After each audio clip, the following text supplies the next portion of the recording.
नमस्कार दोस्तों, आज मैं आपको बड़ा रविवार व्रत की कथा सुनाने जा रही हूँ। प्रेम से बोलिए सूर्य भगवान की जय हो। दुर्गापुर नामक एक गांव में एक ब्राह्मण का परिवार रहता था। उसकी दो बेटियां थीं, उमनो और झुमनो। ब्राह्मण बहुत पेटू था, हमेशा कुछ न कुछ खाने की ताक में रहता था। एक दिन उसे पीठा पकवान खाने की इच्छा हुई। उसने अपने पत्नी को अपनी इच्छा बताई। पत्नी ने कहा, सो तो ठीक है, पर पीठा के लिए घर में चावल का आटा, गुड़, नारियल आदि कुछ भी नहीं है। ब्राह्मण ने कहा, तुम चिंता ना करो, मैं सब चीजों का जुगाड़ करता हूँ। वह यह कहकर भिक्षा मांगने के लिए निकल पड़ा। दिन भर इधर उधर से भिक्षा मांगकर बहुत देर रात घर पहुंचा। उसकी पत्नी ने पीठा बनाना शुरू किया। एक भी पीठा इधर उधर ना हो जाए, इसलिए वह ब्राह्मण जमकर बैठ गया। उसके हाथ में एक रस्सी का एक बड़ा धागा था। हर पीठे के बाद वह रस्सी में एक गांठ लगा देता। इस तरह वह पीठे का हिसाब रख रहा था ताकि एक भी पीठा कम ना हो। उमनो झुमनो सो रही थीं। पीठा बनने के क्रम में आवाज होने से एक की नींद खुल गई। वह माँ के पास आकर बोली, मुझे भी पीठा दो ना माँ। ब्राह्मण की पत्नी जानती थी कि ब्राह्मण जितना पेटू है उतना ही गुस्सैल भी है। उसने कहा, बेटी यह तुम्हारे लिए नहीं है। क्यों? उमनो ने पूछा। माँ ने कहा, इसमें से अगर तुमने एक भी पीठा खाया तो तुम्हारे पिताजी जंगल में ले जाकर तुम्हें छोड़ देंगे। हमें जंगल में छोड़ते हैं तो छोड़ने दो, मुझे तो एक पीठा चाहिए। उमनो ने मचलते हुए कहा। मजबूरन माँ को एक पीठा देना पड़ा। पीठा खाकर उमनो सो गई। कुछ देर के बाद झुमनो की भी नींद खुल गई। वह भी माँ के पास आकर पीठा मांगने लगी। माँ जब उसे टालना चाहा तो उसने भी प्रश्न किया। माँ ने कहा, पीठा खाने से तुम्हारे पिताजी तुम्हें जंगल में ले जाकर छोड़ देंगे। झुमनो ने कहा, भेजते हैं तो भेजने दो। माँ ने उसे भी एक चुपके से पीठा दे दिया। पीठा खाकर झुमनो अपने दीदी उमनो के पास जाकर सो गई। ब्राह्मण की पत्नी सारी रात पीठा बनाती रही और ब्राह्मण बैठकर पीठों का हिसाब करता रहा। सारी पीठा बनते बनते सुबह हो गई। पीठा खाने के लिए ब्राह्मण इतना उतावला था कि बिना हाथ पांव धोए, बिना नहाए, बिना पूजा पाठ किए केले का एक बड़ा सा पत्ता बिछाकर पत्नी को सारा पीठा लाने को कहा। ब्राह्मण की पत्नी ने सभी पीठों को केले के पत्ते पर रख दिया। ब्राह्मण एक एक पीठा खाता जाता और रस्सी की एक एक गांठ खोलता जाता। दो पीठे कम पाकर उसने चिल्लाकर पत्नी से कहा, समझ गया तुम्हारी चालाकी। तूने दो पीठे दोनों लड़कियों को दे दिए हैं। यह दोनों लड़कियां मेरी एक दिन जान लेकर रहेंगी। दूसरे दिन सुबह ब्राह्मण ने दोनों बेटियों को बुलाकर कहा, चलो तुम्हें तुम्हारे बुआ के घर लेकर चलती हैं। यह सुनकर दोनों अवाक रह गईं। आश्चर्य से उन्होंने पूछा, हमारी कोई बुआ भी है क्या? यह तो हमें मालूम नहीं था। हाँ भाई हाँ, तुम्हें पहले बताया नहीं था। अब चलो चलो जल्दी करो। उमनो झुमनो दोनों बहनें कभी भी कहीं घूमने नहीं गई थीं। बुआ के घर घूमने की बात सुनकर झटपट तैयार हो गईं। ब्राह्मण की पत्नी सब समझ रही थी और आश्चर्यचकित भी हो रही थी, पर ब्राह्मण के क्रोध के डर से वह कुछ न बोल पा रही थी। विवशतावश उसके आंखों में आंसू आ गए और पीठा देने के कारण वह मन ही मन अपने आप को कोस रही थी। उमनो झुमनो को ब्राह्मण सारा दिन इधर उधर घुमा रहा था। फिर उन्हें लेकर घने जंगल में पहुंचा। तब तक अंधेरा हो चुका था। दोनों बेटियों ने पूछा, बुआ का घर अब कितनी दूर है पिताजी? ब्राह्मण बोला, अब बस हम लोग पहुंचने ही वाले हैं, लेकिन हम लोग अब चल नहीं पा रहे हैं। दोनों ने कहा, तो फिर तुम दोनों उस पेड़ के नीचे थोड़ा आराम कर लो, मेरे गोद में सिर रखकर थोड़ा सो लो, उसके बाद हम आगे चलेंगे। पिता की बात मानकर दोनों पिता के गोद में सिर रखकर सो गईं। दोनों इतनी थक चुकी थीं कि लेटते ही उन्हें गहरी नींद आ गई। सुनहरा अवसर देखकर ब्राह्मण ने दोनों बेटियों का सिर गोद से उतारकर सिर के नीचे पत्थर रख दिया। फिर जेब से एक आलते की शीशी निकालकर आलते को इधर उधर छिड़क दिया। उधर सोचा कि जब दोनों बेटियां उठेंगी तो आलते को खून समझकर सोचेंगी कि कोई जानवर उनके पिता को घायल करके उठा ले गया। वह अपने बेटियों को जंगल में छोड़कर घर वापस आ गया। पहले झुमनों की नींद खुली। अपने पिता को वहां न पाकर वह घबरा गई।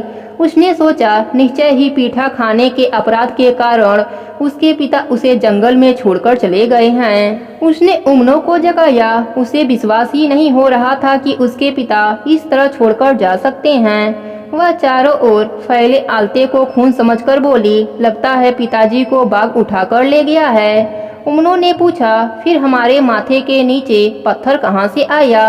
यह बात तो है, उमनो ने कहा। हमें याद है वह समय हम पिताजी के गोद में सिर रखकर सोए थे।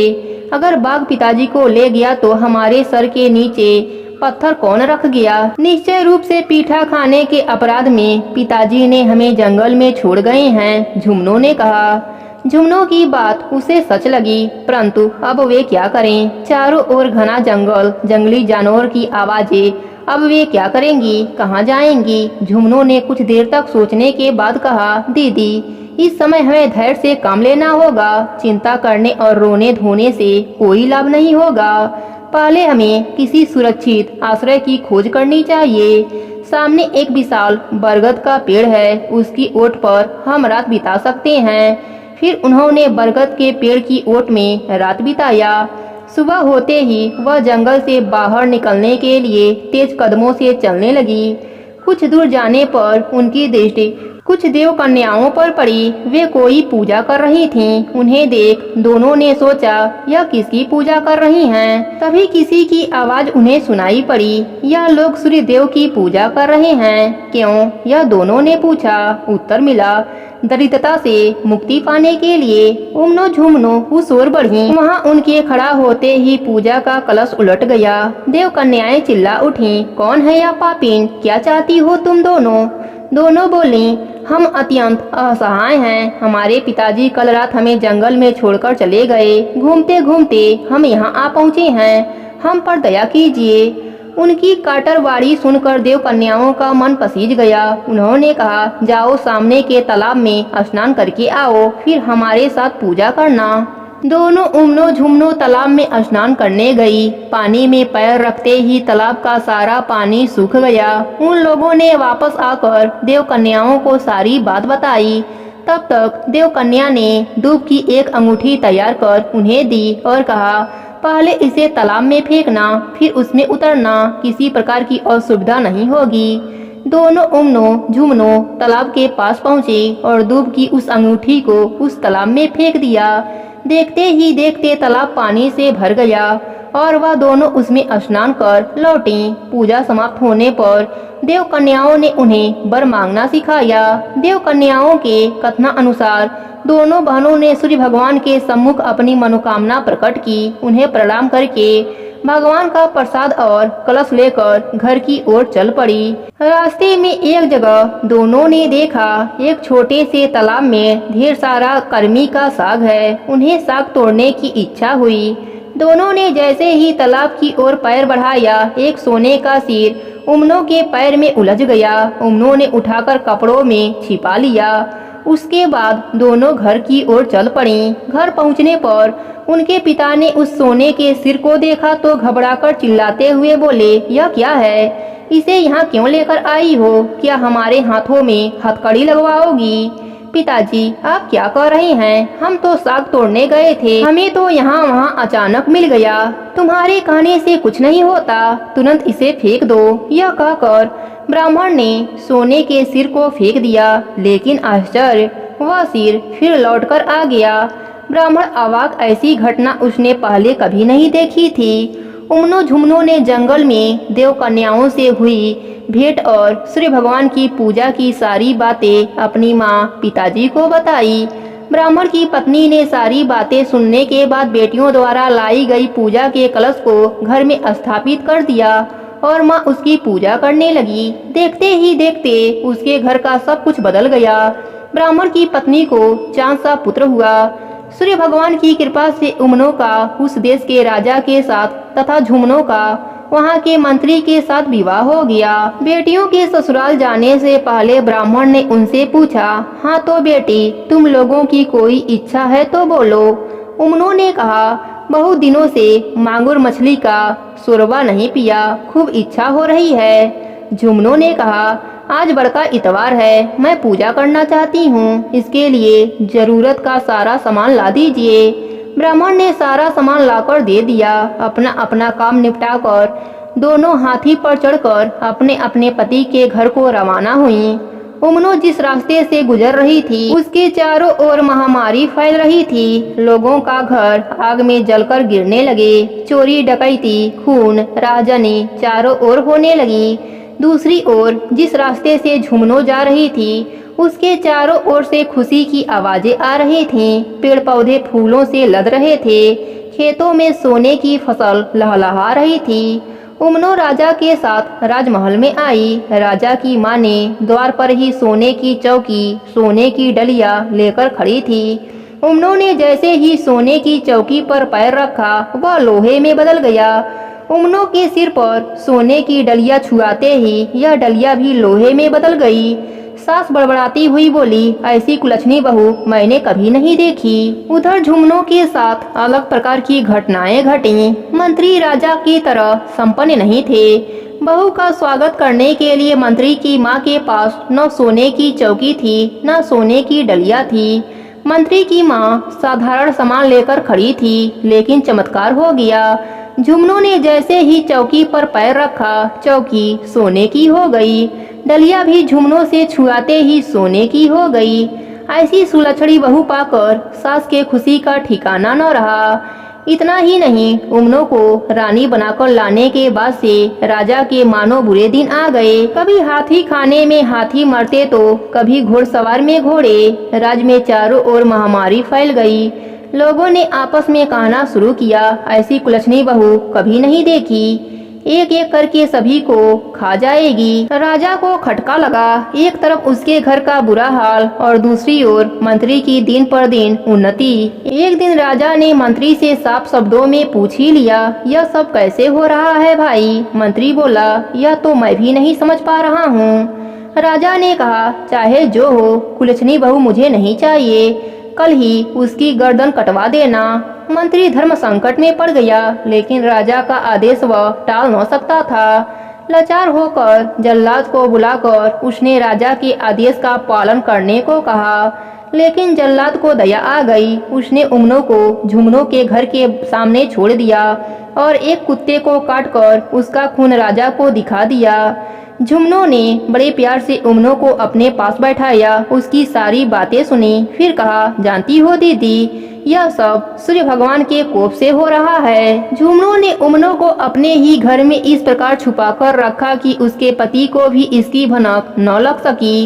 इधर सूर्य भगवान की कृपा से ब्राह्मण ने अपने पुत्र की शादी करने की बात सोची। एक दिन बारात लेकर वह अपने बेटे का विवाह करने निकला। कुछ दूर जाने पर लड़के ने कहा, ओह, सरौता लाना तो भूल ही गया। ब्राह्मण बोला, कोई बात नहीं, मैं तुरंत लेकर आता हूँ, तुम लोग यहीं पर प्रतीक्षा करो। ब्राह्मण दौड़ते दौड़ते घर पहुँचा। ब्राह्मण की पत्नी उस समय दरवाजा बंद करके सूर्य भगवान की पूजा कर रही थी। ब्राह्मण प्रतीक्षा न कर सका, दरवाजा तोड़कर घर में घुसा। गुस्से से वह थर थर कांप रहा था। लाठी के प्रहार से उसने पूजा के कलश को चकनाचूर कर दिया। उसके बाद सरौता लेकर तेजी से उस ओर चल पड़ा जहां उसका बेटा और बाराती इंतजार कर रहे थे, लेकिन वहां कोई न था। बाराती न गाजा बाजा, केवल उसका बेटा खड़ा रो रहा था। बहुत दुखी होकर ब्राह्मण घर लौट आया, परंतु यह क्या, विशाल घर के स्थान पर पहले जैसा भूस का घर। ब्राह्मण हतप्रस्त रह गया। उसकी पत्नी रोती हुई बोली, श्री भगवान ने जो दिया था सब ले लिया। ब्राह्मण शांत भाव से बोला, जो होना था वह हो गया, सब भूलकर तुम फिर से सूर्य भगवान की पूजा करो।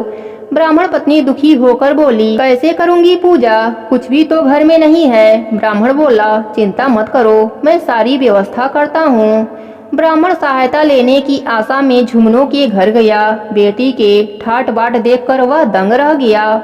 उसने देखा दासियां सोने के घड़े में जल डालकर झुमनो को नहला रही हैं। ब्राह्मण ने दासियों को अपना परिचय दिया, लेकिन उन्हें उनके बात पर विश्वास नहीं हुआ।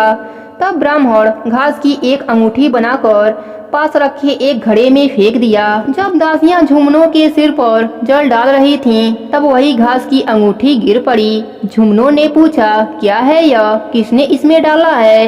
एक दासी बोली, एक आदमी ने। वे बता रहे हैं कि वे आपके पिता हैं। झुमनों ने आदेश दिया, उन्हें जल्दी यहाँ ले आओ।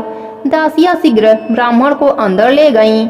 झुमनों ने अपने पिता का आदर सत्कार किया, फिर बहुत सारा रुपए पैसा सामान देकर सम्मान पूर्वक उन्हें विदा किया।